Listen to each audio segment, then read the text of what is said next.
നമസ്കാരം, ഞാൻ ഡോക്ടർ അമൃത.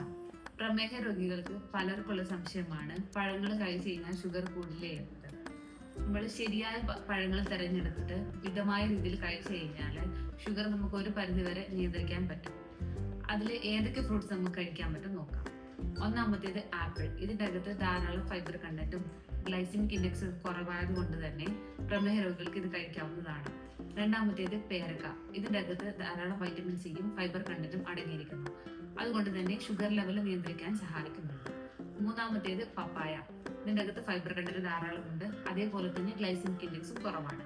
അതുകൊണ്ട് തന്നെ പ്രമേഹ രോഗികൾക്ക് കഴിക്കാവുന്നതാണ്. നാലാമത്തേത് ഓറഞ്ച് അല്ലെങ്കിൽ സിട്രസ്. അഞ്ചാമത്തേത് ബെറീസ്. സ്ട്രോബെറി, ബ്ലാക്ക്ബെറീസ് പോലുള്ള ബെറീസിൻ്റെ അകത്ത് ആന്റി ഓക്സിഡൻസ് ധാരാളം അടങ്ങിയിട്ടുണ്ട്. അതുകൊണ്ട് തന്നെ പെട്ടെന്ന് ഷുഗർ ലെവൽ കൂടില്ല. അപ്പോൾ പ്രമേഹ രോഗികൾ ശ്രദ്ധിക്കേണ്ട കാര്യം, പഴങ്ങൾ എപ്പോഴും മിതമായ രീതിയിൽ കഴിക്കാൻ ശ്രമിക്കുക. അതേപോലെ ജ്യൂസ് കുടിക്കുന്നതിനേക്കാളും ഏറ്റവും നല്ലത് പഴങ്ങൾ മുഴുവനായിട്ട് കഴിക്കുന്നതാണ്.